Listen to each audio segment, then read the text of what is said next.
Shanghai lockdown reinforced. Pot banging movement in Shanghai. Calls for autonomy. COVID outbreak prompts panic buying in Beijing. Hello and welcome to Sound of Hope News. I'm Liam O'Neill. Today is April 25th. There was some speculation that lockdowns in Shanghai may be going away, but social media posts reveal a different story. It's difficult to gauge just how widespread the lockdowns are, but recently they have gotten more extreme. A Twitter post from April 23 revealed an official government document that coined the term hard isolation. In the Pudong district of Shanghai, all buildings, as of midnight, needed to be separated by barbed wire. This is according to a document titled Requirements Needed to Successfully Isolate Risk Areas, and it was published by the Office of Epidemic Prevention and Control. The document further instructed authorities to, quote, publicize these requirements to residents to gain public understanding and support. Not surprisingly, the public is not supportive. Some quipped how they thought the caged woman incident was over, but now they are the ones who are the caged victims. This footage you're seeing here from the Shanghai district shows epidemic prevention personnel preparing to seal a building with barbed wire when residents, including foreigners, erupted in a shouting match. "I don't care if I go to jail, I will push that barrier down," someone is heard yelling. The personnel finally left. Other footage shows people tearing down fencing and physically attacking the security teams. Tragedies continue to mount in Shanghai as the lockdown continues, with reports of suicides and people dying from untreated illnesses. Social conflict in China intensifies under a mandatory zero COVID-19 policy. Shanghai responds with calls for autonomy.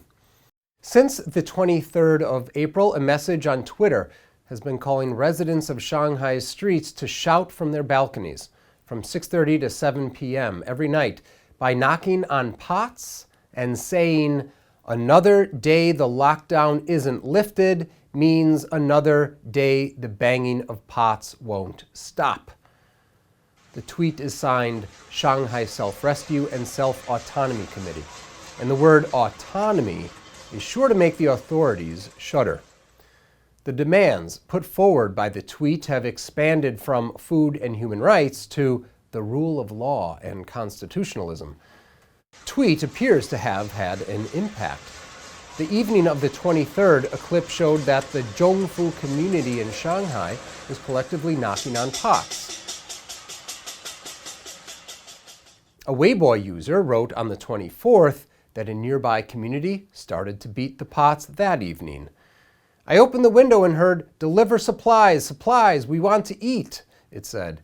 At first it was just a few people, but later more people joined and the voices got louder. Another video shows in the Jizhongyuan community of Shanghai, people in the whole building were knocking on pots and pans to protest, and the voice in the video said, "We can't stand it anymore." In the Shanghai Zhongfu district, large groups of people also banged pots and pans to protest. Censors are having a difficult time keeping up with the outcry. Many people are seeing through CCP propaganda. Since Saturday, April 23rd, Beijing, the capital of China, has been on a high COVID-19 alert after the city reported 46 new COVID infections, both symptomatic and asymptomatic. The majority of the cases were detected in its largest business district, Chaoyang, which houses around 3.45 million residents. On April 24th, local officials announced that on the 25th, they would launch 3 rounds of mass testing of those who work and live in the district, CNA reported. More than a dozen buildings in the Chaoyang district have been put under lockdown. In a small portion of the district, all restaurants, entertainment venues, indoor gyms, and non-essential businesses are to be closed as of Monday morning. Local authorities added that residents in the affected area should generally work from home and not go out unless necessary. A health official said on Monday that since April 22nd, that's last Friday, Beijing has reported 70 locally transmitted cases in 8 of its 16 districts. Quote, "The current outbreak in Beijing is spreading stealthily from unknown sources and is developing rapidly." Tian Wei, director of the External Information Division of Propaganda, was cited as saying. Residents in Beijing rushed to stock up on leafy vegetables, fresh meat, instant noodles, rolls of toilet paper, and other essential items. Supermarkets in the city stayed open until late on Sunday, after the virus had spread undetected in the capital for a week. Our Sound of Hope reporter interviewed several people from Changchun who have been working in Beijing for months. On March 11th, the Chinese government ordered a lockdown of the 9 million residents of the northeastern city, Changchun, amid a new spike in COVID-19 cases. The interviewees said that the food buying panic was from fears of Beijing becoming the next lockdown city, like Changchun or Shanghai. On Sunday, the Carrefour supermarket in Beijing announced that they would triple their current stock and remain open around the clock starting April 24th. Many online Chinese grocers also increased their stock to calm panic buyers as the city organizes mass COVID testing. Alibaba's Freshippo and JD's 7 Fresh are expected to double or even triple their stock as well. One netizen noted that tripled supplies clearly implies the city would be under lockdown soon. In a city of more than 21 million citizens, only 70 cases have surfaced since Friday in the new outbreak, but Chinese authorities have begun rolling out strict measures under the zero-tolerance COVID policy to prevent the spread of the virus.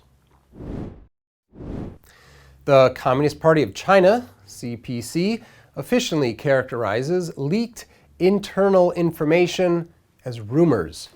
But people know that this inside information is often somewhat close to true.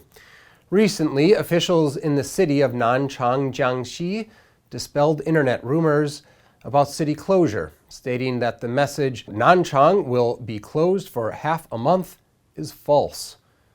But then, they proceeded to officially announce a lockdown 6 hours later. This was on April 21st. The lockdown lasted from the 22nd to the 24th. As authorities attempt different strategies to control the pandemic, they have resorted to static management, whereby areas are designated according to their regional risk levels. The city began a 2-stage lockdown with closed-loop systems. That is, some residents were locked down in their housing compounds, while others were mostly allowed to roam within them. The frequency of subways and buses was reduced. All taxis and online car hailing services were suspended. Shopping malls, restaurants, bathhouses, internet cafes, cinemas, gyms, stores, and other business establishments were closed during the lockdown period. Because China frequently changes its narrative, people snatched food from the shelves and bought staples like sugar, salt, and rice in case of a longer lockdown, despite authorities' assurances it would only last 3 days. Online photos and videos showed overcrowded supermarkets on the 21st, with residents fighting over groceries in the stores. Locals were worried that the stringent zero-tolerance COVID strategy will trigger another wave of infection. Thank you for joining us at Sound of Hope News. Please remember to click, like, and to subscribe. We'll see you next time.